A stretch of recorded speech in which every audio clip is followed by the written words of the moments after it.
Listen, hello. How are y'all doing?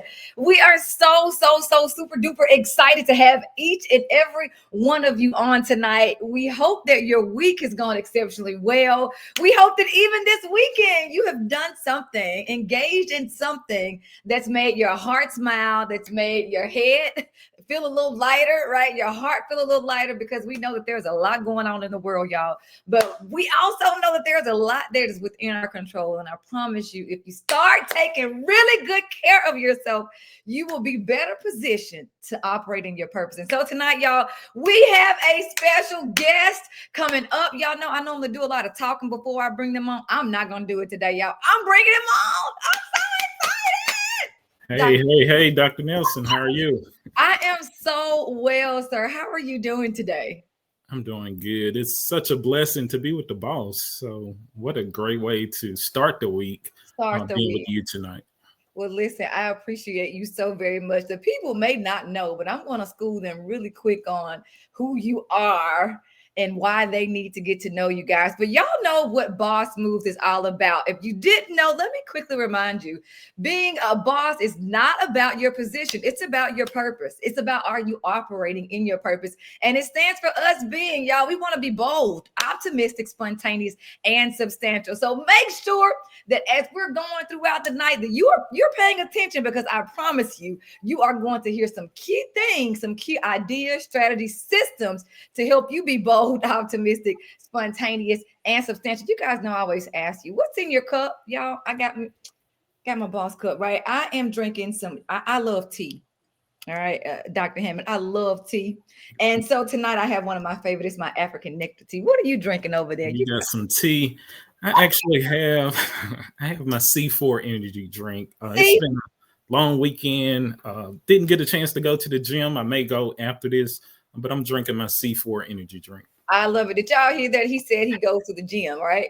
Why do you go to the gym? Can you tell the people right now, even before we get started, before I even introduce you, why do you, sir, with your busy schedule and all the things, you're running a district, you're running a family, you're a husband, a father, a son, in the deacon, why is it that you, even with all the things, why do you make sure that you find time to do just that? Absolutely. And I try to go at least 3 days a week. In addition to making sure I'm physically fit and healthy, it's a great stress reliever. I have to take on so much. With this job comes a lot of responsibility. Yeah. And one of the best ways to just wind down is at the gym for me. So 3 to 4 days a week, that's where you're going to find me in the evening time, somewhere around 6 to 7 o'clock. Yeah. I love that. And I hope y'all are hearing. We all need to find a groove, right, with working out. So let me tell you a little bit about who this gentleman is on the other end. Y'all, we have Dr. Hammitte.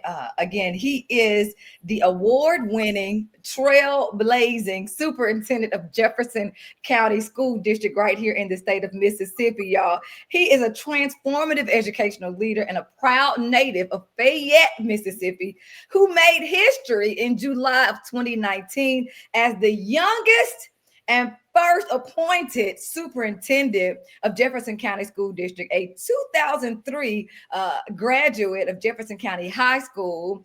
He earned his bachelor's and master's degree from Alcorn State University, followed by his specialist and doctorate in educational leadership from Jackson State University, HBCU grad.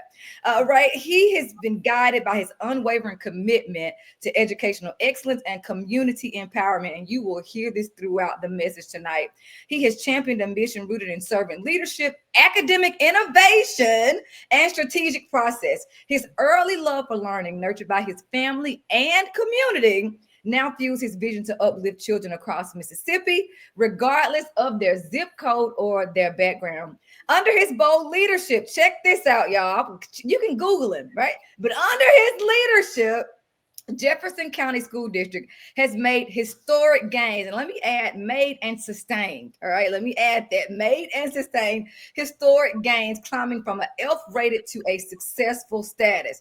Dr. Hammitte has secured more than $10 million in grants launched by 2 federally funded after school programs and established the Jefferson County Early Learning Collaborative. Y'all, major. In 2023, the district collaborated on a major milestone of graduating 2 seniors with associate's degree. And I'm gonna put a pin there. I'm gonna come back. Talk to us very briefly about that. What does So, this mean? Because all the time they're like, wait, how? What does yeah. this mean? So for a while, we have been offering dual enrollment opportunities to our students, but we wanted to take it to the next level. So in collaboration with Alcorn State University, Capel Lincoln Community College, our high school administration, and I got to shout out Dr. Courtney Mitchell, our high school counselor, we said, how can we ensure that these students not only receive the dual enrollment credits, but let's make sure that they walk out of Jefferson County High School with an associate degree. So we brought everybody to the table. We determined what it was going to take, and we had our first graduating class in 2023, 2 students, a male and a female, and it was 100% free for the family. So it's really not only impacting our school district, but the entire community. Last year, we had our largest class, I think, with 17 students. So we're growing, and this year we hope to have many more. So it's amazing opportunity. It's free for our families, and it's really making a difference. I had several students who just went to college last year, and they're already in nursing school because they are entering as a sophomore. So it's making a profound difference. I love that. And to add a little more context to that, we are talking about a lot of students who are first generation college students for their families. Absolutely. We're talking about students who are coming in many cases from single parent households. We're talking about students who are living with their grandparents. We're talking about in a place where the median income is around $30,000. Yes. So our families, they don't have a lot, but we have a whole lot of love. And for Jefferson County School District, our goal is to do everything we can to put all of our students and our families in a better position. So that dual enrollment piece is very key for us. I absolutely love that. And speaking of what you just said, not only are you changing the narrative there in your specific community that you're serving, but you also are doing that beyond that, right? You are a respected voice statewide. Dr. Hammitte currently serves on the Mississippi Association of School Superintendents Board of Directors representing District 2 and the Program of Research and Evaluation for Public Schools. We call it PREPS here, Board of Trustees. He has also served on the Mississippi Department of Education Superintendent Task Force, right? The Superintendent's Advisory Council and the Capel Lincoln Community College Board. Deeply committed to access, opportunity, and innovation, Dr. Hammitte's work continues to shape brighter futures for students across the state. And I want to say now, even beyond the state, right? Because what's so beautiful is once you start to tell your story, others believe that it's also possible for them. And that's not just your zip code or state. Right. That's all over the world, right? People get to see. So we're going to jump right in to possibilities.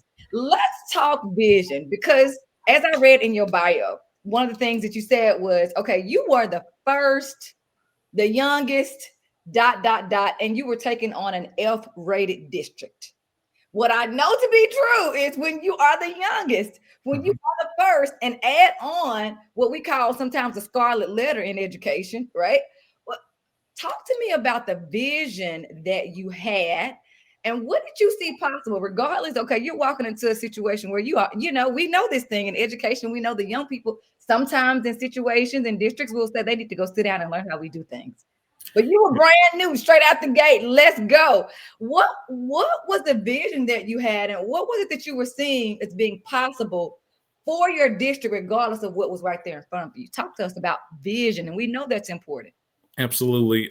Again, I want to really commend Dr. Tracy Cook, who's the president of Alcorn State University. He was the superintendent in 2012. So I had an opportunity to work under him. And then Vincent Turner, who, God bless his soul, passed away in office. He was the superintendent right before me. So I had a chance to work closely with Mr. Turner. And what I noticed when I wasn't in the seat was we lacked that community pride. We didn't really tell our stories. So when I had the opportunity to come on as superintendent, I said, we have to change the narrative. We have to make sure that we tell our story, or somebody else is going to tell it for us. So before we even change and received our new accountability rating, I began to change the narrative through social media, through our communications with parents, through the way we put out information, and just wanted to be more transparent. What I also noticed was we didn't have a strategic plan. So in many ways, we were working really hard, but it didn't have that intentionality like it needed. It wasn't strategic. Yeah. So we would see success in some places, but large gaps in other places. So one of the first decisions I made was to look at our leadership team, and I made some administrative changes because I thought it was important to try to put the right people in the right places. Mhm. And one of my big examples of that is Miss Shamika Woods, who's currently our elementary principal. One of the best decisions I made was to take her from the high school and place her at the elementary school, and she's done an excellent job. But also, we had to get buy-in from the staff. We knew that the ultimate goal was to get the community to support us, but we had to kind of deal with some internal issues first. So we made a commitment. I made a commitment that we are going to celebrate our folks. I don't care if it's the smallest thing, we're going to celebrate it. So we started celebrating our teachers, celebrating our students, celebrating our administrators.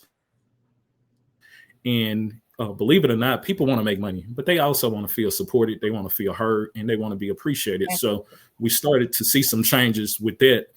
And then the big piece, working with Dr. Amma Rankin, our curriculum director, we noticed that she's another awesome person. We noticed that our teachers did not utilize high quality instructional materials.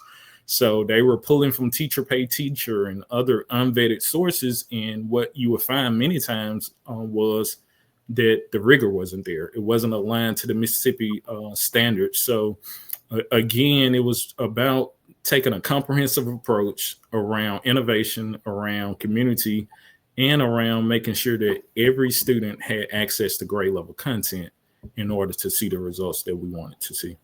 I love that. So y'all drop it in the chat. He's dropped 1,000 gems already, but one of the main things I hope that you heard, he said, we realized that we had to celebrate the wins, all of them, small, large. And what I know to be true is when you're doing turnaround work, it could feel so heavy and you can feel so burdened that it's like, well, what do we celebrate, right? And so I know it takes real bold, courageous leadership to step up and say, no, we are doing some good things, regardless of what that label says. There are some great things happening here, right?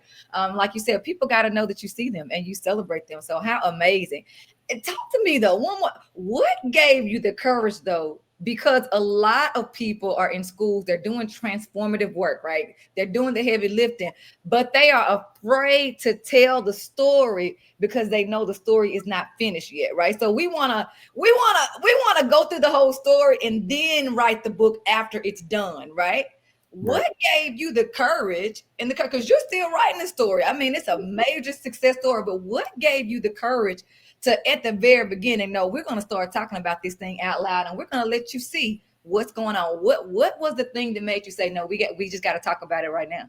So I think it was a couple of things. First, I am a counselor by trade. So I approach things and see things differently. I'm always positive. So I said that perception is everything. If people can believe it, if they can feel it, and you may not see it, but if you can believe it and feel it, then 9 times out of 10, you're going to give more, you're going to do more. So I wanted to make sure that the perception was Jefferson County is making a comeback. We are changing the narrative here, not just in Jefferson County, but across the state. I wanted people to know that little boys and girls in the zip code of 39069 can achieve just like the students in Clinton and Madison and DeSoto County. So it was about perception, but it was also just being a positive person. I always try to see the glass half full instead of half empty. And again, I felt like, we can approach this thing and feel like we're defeated because we're F district on the verge of state takeover, or we can say that we're putting the people in the right place. We're putting some things together and we're about to make a difference. So we kind of took that approach. I absolutely love that. Y'all go ahead and drop it in the chat. You heard it, all these beautiful things, right? We've got to, as a leader, right? We've got to be willing to see it and say it. Yes. We got to see it and we got to say it, because if you have this big, bold vision in your head and your heart, but your people don't know it, what are we doing, right? They don't know how to help. They don't know where to jump in. And so how amazingly powerful and courageous it was day one. No, we're changing the narrative now. not Yes. after the fact, but we're going to do it now. And talking about this narrative, we know the state of Mississippi for decades has been deemed bottom of the list as it relates to education. But people know right now that is not the case anymore. As a matter of fact, people all over the world, right? We know Dr. Kim Berg, shout out to her. She was one of the great leaders in our state who led all the literacy work. And of course, there are 1,000 others there, but of course, she just was so amazing in leading that work. And now, guess what? People call her from all over the world. They want to know, how did Mississippi go from the bottom in literacy and reading to where we are now? And we know, even with our recent stats, that it's just been phenomenal, the work that's been happening in our schools with our students, with our educators. And a part of that is exactly what you said, is picking up the rigor, right? And I know, and you know this, educators, we know this, we sometimes see, well, the child is behind, so I have to start from where they are. And we caught up with where they are, and you never catch up to where they need to be, right? And so we missed that big picture of, no, we've got to expose them to where they need to be, scaffold up the support. It's high expectations with supports, right? That gets them there. But I want to talk about this literacy piece, because even in the state, we know we've gotten some record results this last couple of school years, right? We know stuff is still embargoed now, but even in the last couple of years, and I'm saying this, you don't have to say it, I will say it. Jefferson County School District is leading the way, all the way in there, right? So I want to talk briefly about what has it meant to you to have a literacy legacy. And you said something a few minutes ago, y'all. Let me see. Y'all know I keep boss moves close by, right? One of the things that I note in the book, if you don't have it, you need to go ahead and get it. I don't know what you're waiting on. Schools all across the United States, they are using this to help drive culture change, instructional leadership, the whole nine, right? But one of the things in the book that I reiterate is the fact that zip codes don't dictate destinies, right? It does not matter from where you are coming. Our students are capable of amazing things if we would only see it and believe in, right? Because belief drives behavior. See it and then roll with it. Speaking of that, seeing it in the state, and not just our state, because can I tell you, I am blessed and fortunate and privileged to support schools all over the United States. Literacy is a problem everywhere. That is just not a Mississippi, South Alabama. No, literacy is a problem everywhere. Talk to us about what it's meant for you, right? Specifically to have a literacy legacy, right? I said the name of this is literacy leadership legacy, but what is it meant for you, and how are you defining that success for you right now as you're in the midst of your success story in your district? So again, what is that meant to you? Where did it come from, and how are you defining that success? Absolutely. So literacy is probably my highest priority as superintendent. Again, knowing that we have the highest unemployment rate in the state, knowing that many of our babies come from single parent households, knowing that in a lot of cases, they'll probably be the first to actually go to college. It's really important to me. So we have done a lot. First, adopting high quality instructional materials, making sure we have strong leaders in our schools. I want to point out our trio that we had with third grade, Miss Erica Scott, Miss Covington, and Dr. Mukes, along with Miss Woods and so many others who kind of led this work. I also want to really thank the State Department, because before we got here, we had access to literacy coaches. So it's, we're seeing the results now, but it's been several years of work. Katie Williamson, she's been awesome. She was our literacy coach, and she's actually back working with us this year as a ERR. But what we wanted to do was make sure all of our students were not just meeting the standards, but they were proficient in it. So our focus now is proficiency. I was with the state superintendent, Dr. Evans, last week. And I think we all agree that, yes, we want our kids to pass that third grade reading gate, but the goal is to get them to proficiency. We want our kids to be proficient readers. And when we look at our results back in just 2019, we were at 43% pass rate. So that means more than half of our students were in the third grade not reading on grade level. Now we've actually changed it to where we have an 84% pass rate. Wait, one more time. Wait, slow it down and say it again, because again, you said something a few minutes ago and I didn't want to cut you off, but You said we're seeing the results now, but this has been a very systemic process that we've had to continue to lean into. And so one of the things I want to remind people, don't get weary in well doing, folks. Right? Sometimes you can be doing the work and if you're like, oh, wait a minute, I'm not seeing the change. But this is the prime example of no, do the work, get the rigor, get the support, keep at it. You're going to see the results, right? So thank you so very much for that. Keep going, keep going. Yes. So 2019, 43%. The last 2 years, we're at 84%. I was looking at our proficiency numbers for third grade. We are right at 60%. The state wants us at 70%. Our goal is to get to 100%. We don't want to see any child leaving third grade not proficient in reading. So, but it's been a collective effort utilizing our after school programs to remediate and accelerate those students who need the support. Making sure we had this conversation with one of our, and she ended up being one of the best teachers. We had to have that tough but necessary conversation. Hey, we're going to have to bump you up from second grade because we need you in third grade. And it's been excellent. Hiring interventionists where they go in and support the students who need that work. And then also making sure our inclusion teachers are providing that co-teaching support. So it's been a systemic, systematic approach, trying to make sure that we cover all angles because we know that every child doesn't learn the same. Yes. But we truly believe that every child can be a proficient reader, and that's our goal. I absolutely love that. And so one of the things I hear instructional leadership, right? And I think what I know to be true, even when I started, and I remember talking about even your bio, and I remember thinking, that's why I was like, oh, I got to ask this question because when you are new and you are young, people will question, challenge.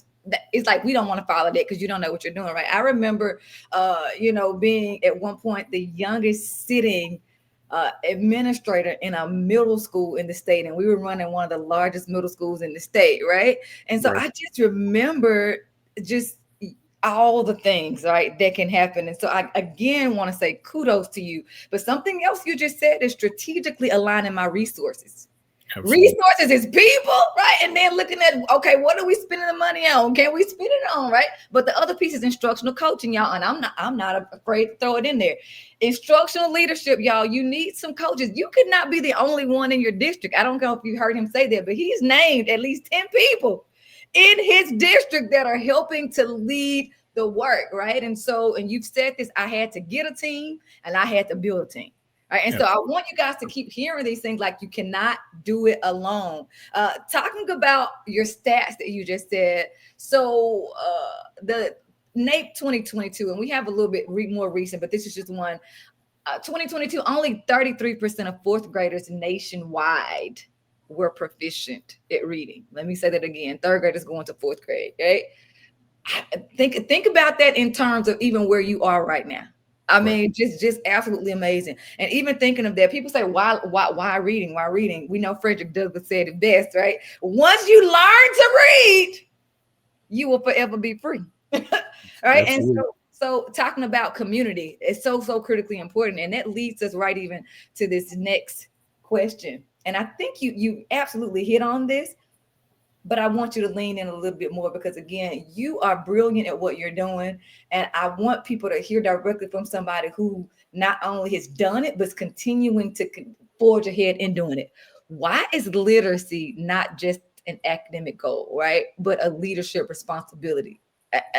I'm one of those people, and I'm not afraid to say it. I think that literacy is a social justice issue because it goes just back to what we're talking about. We're talking about social and economic status, right? We're talking about, you just talked about $30,000 mean the media. It's a real thing. It's connected. So talk to us about why you clearly, you don't have to say it, your work speaks for that, you believe that literacy is a leadership responsibility. Why is that? And how are you? I want to challenge you to challenge some other folks, because we know that there are some other folks in some zip codes like yours, right? That they need to hear that. They need to be reminded that it's possible to change that narrative. But why? Why is it a leadership responsibility, not just an academic goal? Absolutely. So too often, I believe we get caught up in the accountability model and want to make sure that we produce A and B schools. And sometimes we forget about the student and the individual child. Yeah. What I know in Jefferson County is, again, our goal is to make sure every child graduate. But in doing so, we also want those kids to be productive citizens in their community, and we hope that they will stay in Jefferson County. Yeah. So, reading is literacy is so important because, as I mentioned, the current situation is not the best for Jefferson County, the community. And I think if you ask anybody in the community, they would probably agree. In order to change that, we have to make sure that we are producing kids who can read at a proficient level. And I think when we do that, not only are our schools going to be successful, but we're going to start to see our community thrive. And that's my ultimate goal. I want to see Jefferson County on the same level as Madison County. Yeah. We need the stores, we need the industries, we need the job opportunities, but it starts with providing all of our kids with a quality education. And the biggest piece of that is literacy. So, yes, we want to continue to do well on the third grade reading gates. We want to continue to see our proficiency rate go up. But the ultimate goal is to make sure that every child is a proficient reader so we can enhance our community, because it's long overdue. I look at Jefferson County, and in a lot of ways, it's the same way it was when I was in school over 20 years ago. And I know you look at other communities and they're growing. We can do the same thing. And as the school leader, I want to help lead that work to do that. I absolutely love that. Speaking of that, I'm a stats girl. I'm a math stats girl, right? World Literacy Foundation has so much research around this, and they put this out. A 1 grade increase in literacy levels is associated with 11% increase in income. Absolutely. Let me say it again for the people in the back. Just a 1 grade. So, when you're thinking about, realistically, we have systems that are putting kids out of school with the high school diploma, right? Reading on 3rd and 4th grade levels. And then we're wondering, like you just said, the community, like what's going on with SES, what's going on with job set, like what's happening. Mm-hmm. Well, that right there is that direct link, right? Low reading levels, low income levels. It's pretty much that simple. You again have done that. And again, kudos to you. Again, shout out to Shamika Woods. I want to say that again. You said her name a couple of times, and she was on my list to make sure. She has been amazing to watch grow, right? So I'm an outsider, and I have seen her amazing growth, her love, her passion, right? And so again, that speaks to how you are growing your people. And not only are you growing them, but now she's growing folks. Right? It's so critically important. I want to end with this question here. What are your words of encouragement to every school leader who's out there trying to cultivate transformation and elevation for their school communities?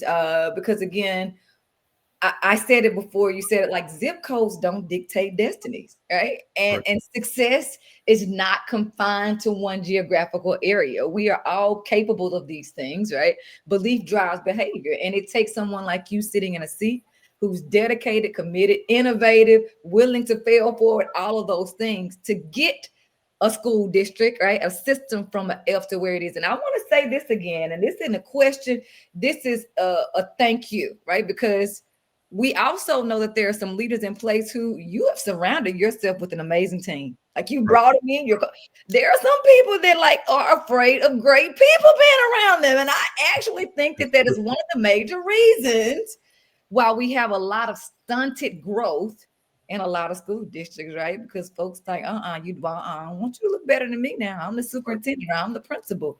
So kudos to you for doing what exactly you are doing. But what are your ending words of encouragement to the folks out here who are the hashtag boots on the ground doing this work? What do you want to say to them, your parting words?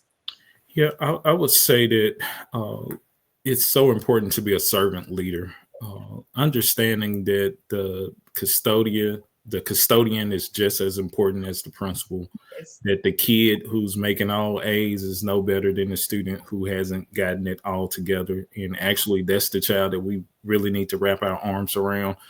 Too often, we make it about us instead of our kids. We want the accolades, we want the acknowledgments, and the truth of the matter is we should be doing it for our students. There's some little boy or girl who success will solely depend on us. And I tell my people, my principals, my leaders, yes, we can complain about parental support. We can complain about support from the community. But at the end of the day, those students are with us 8 hours a day. Yeah. We have to get it done. If mom is not helping at home, we hope that she would, but if she doesn't, that's fine. It's our job to educate our babies. And I would just tell leaders to lead with that servant heart, to have a plan. You got to have a plan. You got to put the right people in place, and kind of approach the work from a collaborative approach rather than competition. Too often, what we see, especially with our African American districts, is we don't like to share as much because we see each other as competition instead of partners. But I just know we can accomplish so much more together. So we have to be willing to share what's working in my district, and you let me know what's working in your district, and then we send our folks to watch, and we all come up together. But being a servant leader is probably the most important thing. I absolutely love that. I cannot tell you again how amazing of the work that you are doing. You're one of those people who, some people will toot their own horn. You don't do that. And there is no need. And it's clear because, again, you are LinkedIn. You love your people. You love your students. You love your community hard. And you guys are getting the work done there. So y'all know I'm a teacher. What's your one takeaway from tonight? He has dropped so many gems with us tonight. He's talked about innovation. He's talked about strategic planning. He's talked about realigning staff, all of the hard things. And can I say this? He said it so nicely and with a smile. But y'all, this stuff isn't easy to do. It is not easy to do, but he's leading and he's done it. So tell us, drop it in the chat right now. Make sure you've liked this video. Make sure you've shared it, but drop it in the chat right now. What's your one takeaway from tonight? And as they are getting ready to drop that in there, Dr. Hammitte, if they want to find you, how can they follow you? And again, you mentioned early on, we started telling a story. We started leveraging social media.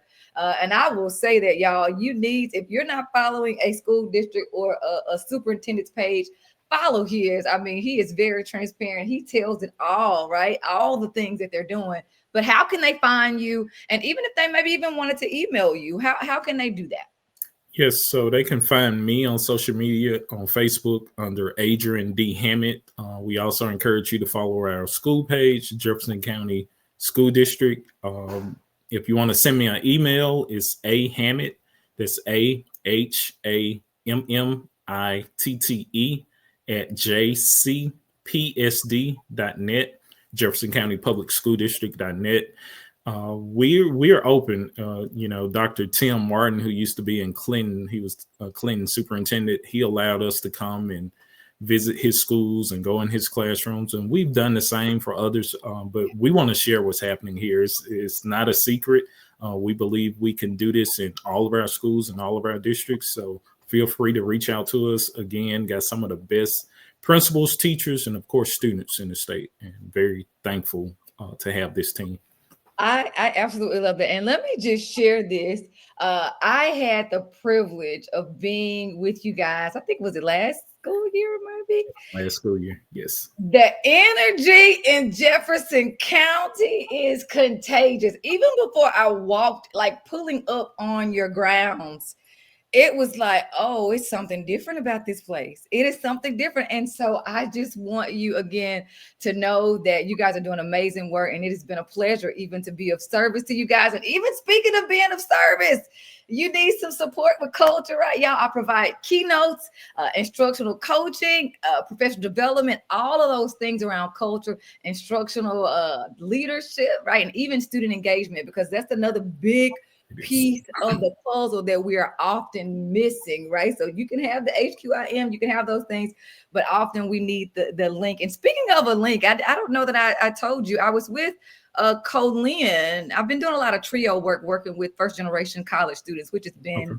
another beautiful thing. And I met some of your babies there at Colin who were doing enrollment. And when I tell you, like, just to hear the excitement about the possibilities, again, that connection. So just kudos to you guys. And again, to everybody, you got to make sure that we are helping students to see their best future. Like that is the task at hand. And when we can do that, y'all, these kids, they take off. So again, if you're interested in services, right, make sure you book the boss. Simply email us today at contact@bosseducator.com. We are so grateful to be of service and in partnership with you. And y'all, if you're in Mississippi, I'll be at the Mississippi Book Festival next Saturday. It's a great time last year, and they have a great lineup again this year. And I'm excited to be out there with all the other amazing authors. So again, y'all, it's been a great time tonight. We hope that something was said, that something was done that reminded you that, y'all, we are capable of changing the narrative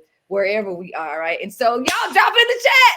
It's a great day to be you, and it's a great week to hit the ground running tomorrow, making boss moves. Again, thank you so very much, Dr. Hammitte, for taking some time out to share your genius and your beautiful story of the work that you and your entire team are doing in Jefferson County. Tell the folks, go be boss, Dr. Hammitte.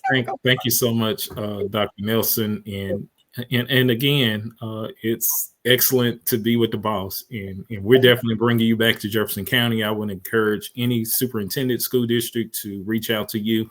I hadn't seen anyone with so much energy, passion, and knowledge. So we will be reaching out, but I encourage other superintendents to do the same. And as she stated, go be a boss this week, everyone. Go be a boss. Y'all have a good one. Be boss. Thank you.